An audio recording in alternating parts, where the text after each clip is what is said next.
The throne room of the Zeltharian Empire was made of shining black stone. Light came from crystals floating above, painting the air with violet and silver.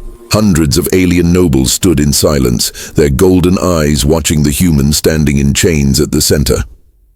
Commander Rin Hale stood straight, even when the iron cuffs around his wrists burned his skin. His clothes were torn, his face bruised, but his eyes were calm, too calm for a prisoner. The aliens whispered to each other in disbelief. Humans usually cried, begged, or stayed quiet, but this one looked at their queen as if he was judging her. On the crystal throne sat Queen Zirena, tall, radiant, terrifyingly beautiful in the alien way. Her skin glowed faintly blue, her hair shimmered like metal strands. Her voice, when she spoke, carried both music and cruelty. "You, human," she said, her long fingers lifting his chin. "You come from a dying world, yet you look at me with pride. Tell me, what do you see when you look at beauty?" The court laughed softly. Everyone expected him to fall to his knees and praise her, like every captured species did. That was the rule here: praise the queen, or face her wrath. Rin said nothing at first. He only looked around the hall. He saw slaves cleaning the floor, guards standing like statues, and the queen's reflection on every mirror, perfect, cold, endless. "Answer me," she ordered, her voice sharper now. Rin's lips curved slightly. "Beauty," he said quietly. "To me, it's not what shines. It's what stays when everything else fades." The court froze. Zirena tilted her head. "You dare speak like that in my presence?" He met her glowing eyes without fear. "You asked," I answered. A wave of murmurs passed through the nobles. The queen rose from her throne. Her gown rippled like living silver. She circled him slowly, studying his face as though he was an animal she couldn't understand. "You think yourself wise?" she asked softly. "Then tell me, among all in this hall, who is beautiful to you, human?" The room held its breath.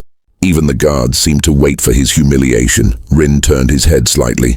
Near the edge of the hall stood Tara, a human servant girl with dirt on her face and fear in her eyes. She tried to look away, hoping he wouldn't notice her, but he did. He looked at her, then back at the queen. "She is," he said. The hall exploded in laughter. Alien nobles mocked him. "The slave?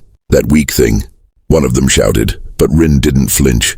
"She still hopes," he said quietly, "even after everything you've taken." "That's beauty." The laughter stopped. The queen's eyes narrowed, glowing brighter. "Hope," she repeated, almost whispering the word like it was poison. Rin nodded. "You rule through fear. She survives through hope. Tell me, which is stronger?" The silence that followed was heavy. Even the floating crystals dimmed a little, as if the palace itself was listening. For the first time in her reign, Queen Zirena didn't have an answer ready. Her lips parted, but no words came. She looked at the human who stood before her, unarmed, injured, defiant, and felt something she had not felt in centuries. Confusion. Commander Vareth, her general, stepped forward. "My queen," he said carefully. "Shall I silence him?" But the queen raised a hand. Her gaze stayed fixed on Rin. There was fire in her eyes now, not anger but curiosity. "No," she said slowly. "Let him speak again. I want to know what kind of creature believes hope is stronger than fear." Rin met her stare, his voice steady. "The kind that survives you." The court fell dead silent, and for the first time in memory, the queen of the Zeltharian Empire smiled, but it was not a kind smile. It was the smile of a predator who had just discovered prey worth hunting. The great court still echoed with the queen's last words. The aliens had never seen her spare a prisoner before, not one who had insulted her to her face. But something about the human's calm defiance made her curious. Like a strange melody she couldn't stop hearing in her mind. Queen Zirena stood tall, her metallic eyes locked on Rin. "Take him," she ordered softly, "but do not break him. I want to see how long a creature built on hope can last in my world." The guards seized Rin's arms, their claws gripping like iron. He didn't resist. His gaze followed Tara, the servant girl who quickly lowered her head, pretending she didn't know him. But her trembling hands betrayed her fear. They dragged him through the shining corridors of the palace. Walls glowed with soft blue light. Strange runes pulsed like veins in metal. The air smelled of cold and ozone. Every step echoed. Clank, drag, clank. Rin's thoughts stayed steady. Don't give them fear. They feed on it. He was thrown into a chamber unlike any prison he'd seen. No bars, only invisible walls of energy. Around him floated alien observers, translucent drones shaped like eyes, blinking with light. A voice echoed through the chamber. "You will answer questions," said Captain Vareth, standing beyond the barrier. "Queen Zerina wants to understand what makes you resist fear." "You will cooperate," Rin smiled faintly. "If your queen truly wanted to understand, she would ask me herself." Vareth frowned. "You mock her again. Do you have a death wish?" Rin leaned closer to the energy wall. "If truth is death, then yes. But I think she fears the answer more than I fear dying." The alien captain said nothing. For a brief moment, something like respect flickered in his eyes. Then he turned away and left. Hours passed. The energy field dimmed and the air grew heavy. Then the door opened and the queen entered. She wore no crown this time, no royal armor.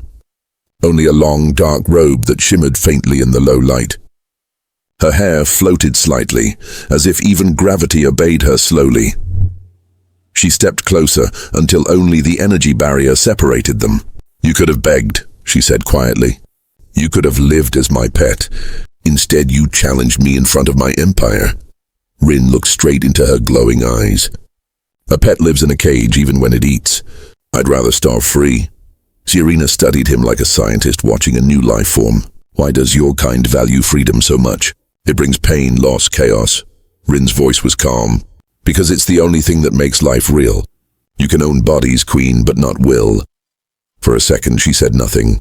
Then she did something no one in the Empire had ever seen. She turned off the barrier. The energy vanished with a soft hum. The guards outside gasped, but didn't dare interrupt. Rin stood face to face with the most feared being in the galaxy. He could smell her strange scent, like cold fire and rain. "Kneel," she whispered. "Show me your weakness." Rin didn't move. He looked her in the eyes and said softly, "I can't kneel before someone who's still learning what beauty means." The words struck her like a blade wrapped in silence. Her pupils widened. For a moment, her power trembled. A feeling she had forgotten existed. "Do you think I am blind?" she asked sharply. "Do you think I don't know what beauty is?" Rin's answer was simple. "You know how to own it, not how to see it." The queen took a step back. Her breathing grew deeper. Something burned behind her perfect face. Anger, maybe. Or awakening. Then she turned and said coldly, "Lock him in the mirror cell." As the guards dragged him away, her voice followed like an echo in the dark corridor. "Let him watch himself break." But as they pushed him into a cell made entirely of reflective glass, Rin only smiled at his reflection. "You won't get that satisfaction," he whispered. "Because some things don't break. They teach." Behind the mirror, hidden from him, Queen Zerina stood in silence, watching the human's reflection through her own, and for the first time, she didn't know which of them looked more real. The mirror cell was a cruel invention, a prison made to turn minds against themselves. Its walls were alive with reflection, bending light and memory together. Whoever stayed inside too long began to see illusions, their past, their fears, even the things they never said aloud. Commander Rin Hale sat in the center, his hands resting calmly on his knees. The air shimmered faintly. His reflection surrounded him, hundreds of versions of himself staring back. Some looked angry, some tired, some broken. He ignored them. He closed his eyes. "They want me to doubt myself," he thought. But doubt is the first step to control. Through a hidden observation panel, Queen Zerina watched him. The glow of the chamber painted her face in strange colors, half silver, half shadow. She expected screams, madness, begging. Instead she saw stillness. Human stillness. Vareth stood beside her, silent. "He's been there 6 cycles, my queen. No signs of breakdown." She tilted her head. "Fascinating. Every creature cracks before the 4th. What keeps him together?" "Hope," Vareth answered without thinking. She turned her gaze to him. "Hope?" Such a small word for such defiance. Inside the cell, Rin's mind wandered to Earth, or what was left of it. He remembered the smell of rain on rusted metal, the laughter of his crew, the voice of his daughter before the last transmission was lost. He didn't cry. He simply breathed. If they want my spirit, they'll have to learn how to find it. Suddenly the mirrors began to move. His reflection twisted into the faces of those he lost. A little girl smiled through the glass. "Daddy, come home." For a moment his breath caught, then he whispered, "You're not her." The illusion shattered like smoke. The mirrors calmed. He smiled faintly. "Nice try." From the observation deck, Zerina whispered to herself, "He fights even his own mind. How does a fragile being resist my machines?" Vareth hesitated, then said, "Maybe it's not resistance. Maybe it's faith." "Faith?" she repeated softly, tasting the unfamiliar word. "Faith in what?" "In something beyond fear," he said. Her gaze returned to the human. For a heartbeat, she wondered, what would it feel like to believe in something she couldn't control? Later that cycle, when the guards brought food, the queen ordered them to leave it and vanish. She appeared inside the chamber herself, cloaked in shadow. The mirrors reflected her 100 times, the mighty queen of the galaxy, multiplied and endless. Rin opened his eyes when he heard her footsteps. "You again," he said quietly. She studied him. "You still don't kneel. You still don't understand," he replied. Her lips curved slightly. "Then teach me, human, what keeps you standing when even my own generals tremble before me?" Rin looked at her reflection, not her face. "Because fear ends where purpose begins. You rule because you fear losing control. I survived because I already lost everything, except meaning." Her eyes flickered, their glow softer than usual. "Meaning?" "Yes," he said. "You have everything, yet nothing moves you. That's not power. That's emptiness with a crown." The silence after that was sharp. For a long time she said nothing. Then, to his surprise, she sat down, not beside him but across the cell, separated only by glass. "Tell me what beauty is," she said again, her voice low, almost human this time. Rin looked straight into the mirror between them. Their reflections merged, her crown glowing over his wounded face. "Beauty," he said, "is when someone finally sees truth without fear." Her reflection blinked, but she didn't. It was as if the mirror itself had heard something sacred. A small crack appeared in the glass, just one. Zerina rose slowly. "You're dangerous," she whispered. "Not because you fight, but because you make me think." She turned to leave, but as the door closed, her reflection stayed a second longer, still facing him. And in that reflection's eyes, for the first time in alien history, there was doubt. The throne of Queen Zerina had never felt this heavy. It was built from living crystal, a throne that hummed with the energy of 1,000 conquered worlds. Normally, when she sat upon it, the entire court bowed in silence. Today, her people waited for orders, but none came. Her eyes were on the floor, unfocused, lost in a memory that did not belong to her. She remembered the human's words, "You can own beauty, but you can't see it." The echo of those words haunted her like an infection in her perfect mind. "Your Majesty," said Captain Vareth carefully, bowing low. "The Council awaits your judgment on the Dravik rebellion." She blinked. "The rebellion?" "Yes, my queen. They defied your taxes again. We must decide if they are to be burned." Zerina's gaze drifted upward. The entire hall was silent. Dozens of alien lords watched her, expecting her usual cold decree. But for the first time, the queen hesitated. "Tell me," she asked softly, "why do they rebel?" The question hit the court like thunder. No one dared to answer. Vareth finally said, "Because they are weak, my queen. Weakness always resists order." But Zerina shook her head slowly. Or perhaps weakness simply wants to breathe. A murmur spread across the hall. Some nobles lowered their heads in confusion. Others looked frightened. A queen who questioned herself was more dangerous than one who killed. Later, in her private chamber, the queen stood before the mirror, the same material as Rin's cell. Her reflection stared back, flawless, eternal, yet strangely unfamiliar. "Why can't I stop hearing his voice?" she whispered to herself. He is only a human, only a thing. The mirror flickered, and for a brief second she saw Rin's reflection overlapping her own. Calm, patient, human. It disappeared instantly, but it was enough to make her chest tighten. "Am I changing?" she murmured. The door chimed. It was Tara, the servant girl. She carried a tray of glowing fruits and a data slate. Her hands shook slightly as she placed them down. "My queen, your nutrition cycle is delayed." "Shall I speak?" Serena interrupted, her eyes piercing. "You're human too, tell me. What makes your kind so hard to break?"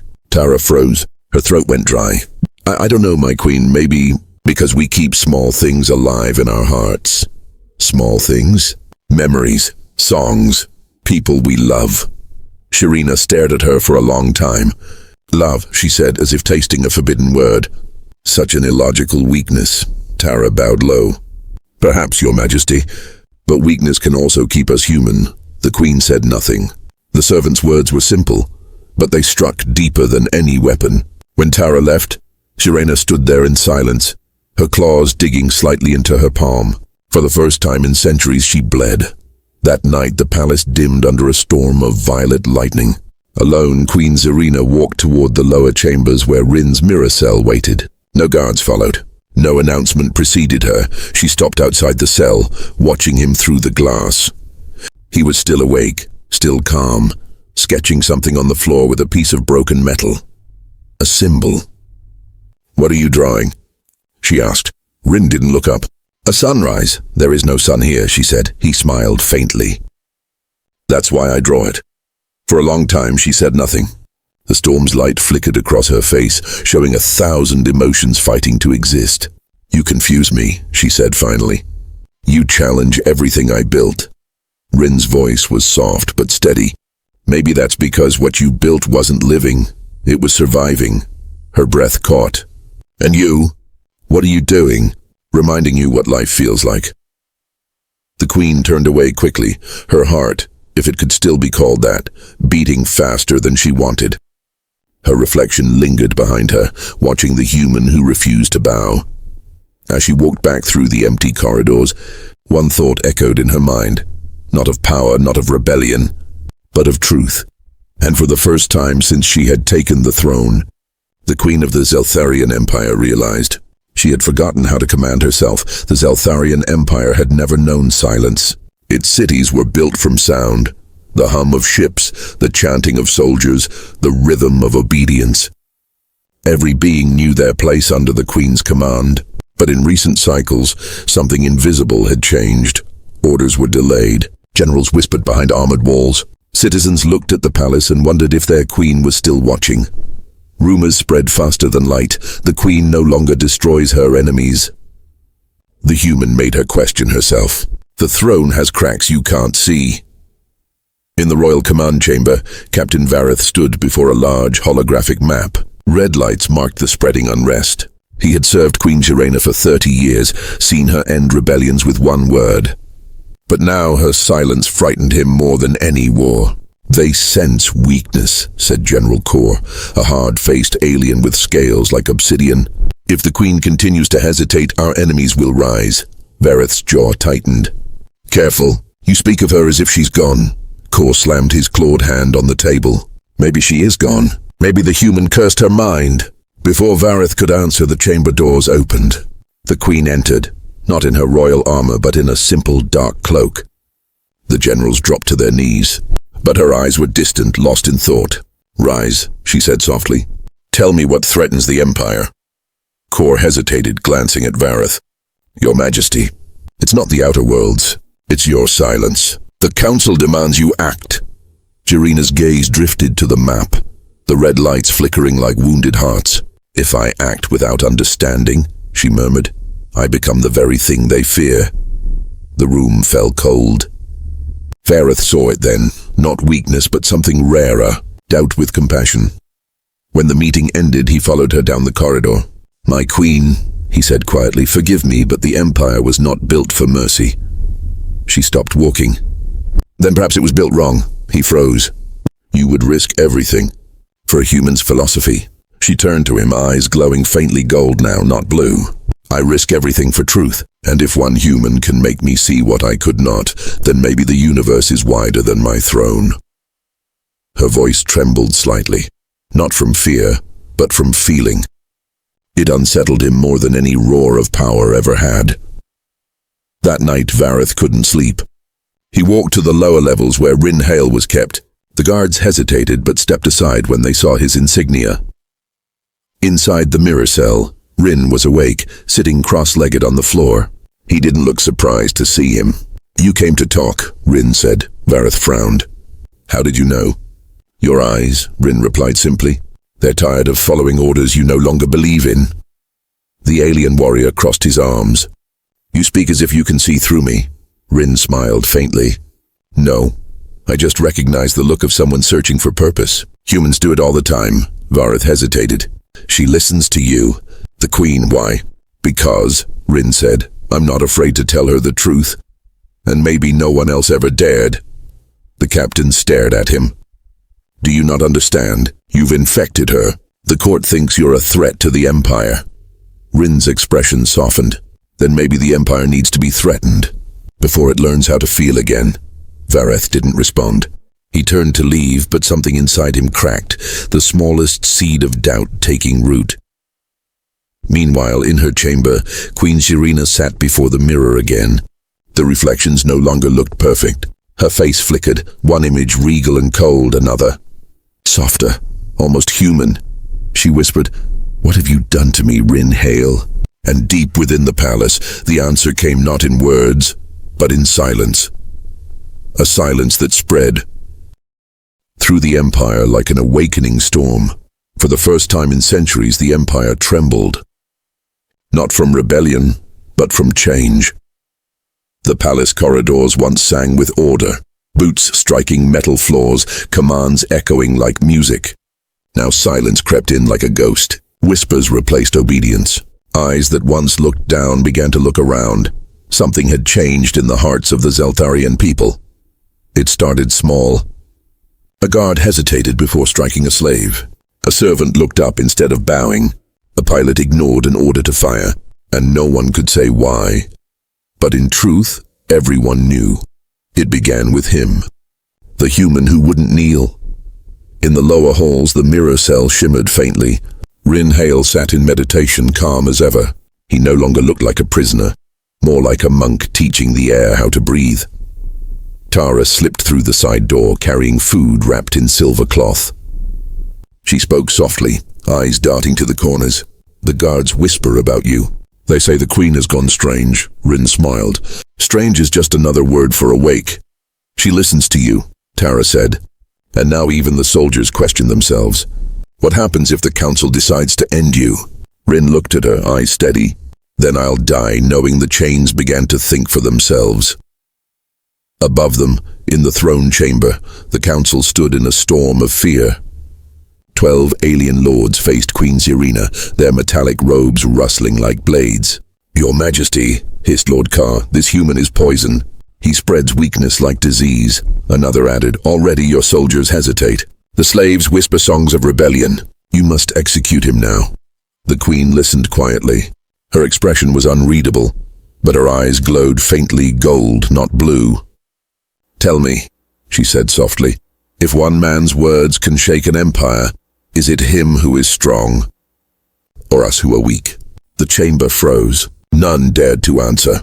Lord Carr's tail flicked angrily. "You risk everything, my queen, for what? A creature that calls hope beautiful." Shirina rose from her throne, her gown shimmering like liquid night. "Yes," she said simply, "because in all my centuries of rule, fear built me an empire, but it never built peace." The council stared in shock. "Then you are no longer our queen," Carr spat. The guard's claws twitched. But before anyone moved, Vareth stepped forward, his voice sharp. "Careful, you speak treason in her presence." Shirina's gaze shifted toward her captain, steady, trusting. For the first time, he stood beside her, not out of duty but choice. The tension hung thick. "Then so be it," Carr hissed. "We will restore the old order." He turned sharply and stormed out, others following. The rebellion had begun, not from the slaves but from the throne itself.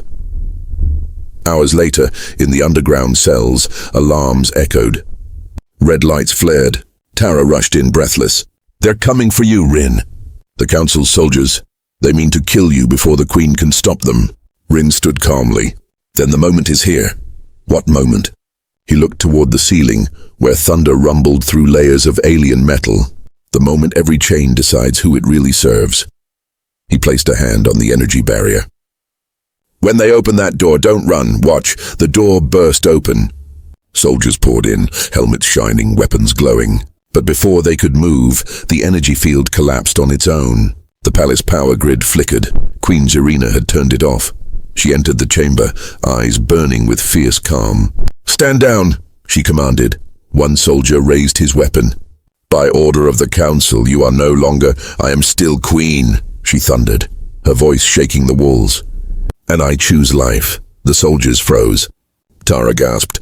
Even Rin took a breath. "Release him," Serena ordered. "No more cages. No more chains." The guards hesitated. Then, one by one, they lowered their weapons. The air shimmered as the last barrier fell away. Rin stepped out, standing beside her. Their reflections met in the mirrored wall, a human and an alien, equal in defiance. "You've started something you can't stop," he said softly. She smiled faintly. "Good. That's how revolutions are born." Outside, the city lights flickered. Soldiers looked at their own hands and wondered what they were fighting for, and far above, in the cold, black sky, the Empire itself began to crack. Not from war, but from awakening. The skies above Zelthar burned gold and violet, not from dawn, but from warships. The rebellion had begun. From the palace towers, Rin Hale stood beside Queen Serena, watching the fleet move like a swarm of blades. The once loyal council had turned its army against her. Every ship carried soldiers who still believed fear was the only law. "They're coming for you," Rin said quietly. Serena's metallic eyes reflected the light of her own empire turning against her. "No," she said softly. "They're coming for what I used to be." Behind them, alarms screamed through the palace. Tara ran in breathless. "They've breached the outer gates. The council wants the human's head and your crown." Rin turned to her. "Then we make them question both." The queen walked toward the throne room, her last stronghold. The mirrored walls glowed faintly with blue fire. She could see her reflection beside Rin's in the glass. Alien perfection beside human defiance. The contrast looked almost right. "You don't have to fight for me," she said. Rin smiled faintly. "I'm not. I'm fighting with you." The doors exploded inward. Council soldiers flooded the hall, weapons raised, eyes cold. Lord Carr, leading them, pointed his spear at the throne. "End this madness. The human dies first." Rin stepped forward. "Funny," he said, "you fear one voice more than 1,000 guns. Silence him." Carr roared. The soldiers moved, but something stopped them. A sound, soft, growing. It was chanting, echoing from the lower halls. Human slaves. Alien servants, palace guards, all repeating one phrase that spread like fire through the air. "No chains. No fear, no lies." The soldiers hesitated. Their weapons lowered a fraction. Queen Serena's voice rang through the hall, calm and commanding. "You see? The empire you built on fear is cracking because fear can't hold hearts forever." Carr's face twisted with rage. "You've been poisoned by him." She turned to Rin. "Then let the poison speak." Rin stepped forward unarmed, his voice steady and clear. "You wanted to know what beauty means. Queen Serena asked me that before this all began. And now," he looked around the hall, "now the galaxy deserves the real answer." He lifted his head, meeting every gaze, alien and human alike. Beauty is not perfection. It's the courage to change when truth demands it. It's when power learns humility, when fear kneels to hope, and when even an empire dares to be kind. The silence that followed was like gravity itself had paused to listen. Even Carr's soldiers looked uncertain. Some lowered their weapons completely. Others stepped back, their armor glinting like mirrors of doubt. Carr snarled. "Enough! End him!" He lunged forward, but before he could strike, Serena raised her hand. A shockwave of golden energy erupted from her palms, throwing him across the hall. Her crown cracked in two, light spilling out like living fire. "No more killing in my name," she said. "If my reign must die for peace to live, then so be it." The hall trembled. The mirrors surrounding them shattered, raining glass like starlight. In each broken piece, the reflections of humans and aliens mixed, no longer separate. Carr fell to his knees, defeated. Around him, soldiers began to drop their weapons one by one. The chanting returned, louder this time, a song now, not defiance. Chirina turned to Rin. "You changed them," she whispered. He shook his head. "No, you did. I just reminded you what you already were. Something alive." She looked at him, eyes glowing faint gold, and for the first time in her immortal life, she smiled without pride or power. "Then perhaps that's what beauty truly is," she said. "The moment one heart teaches another how to see." Outside, the storm of ships began to scatter. Across the stars, signals spread, not commands, but peace. Rin Hale, the human who refused to kneel, watched the sky clear and whispered, "It was never about war. It was about waking up." And in the distance, the first real sunrise in alien memory broke across the horizon, not painted by fire, but by freedom.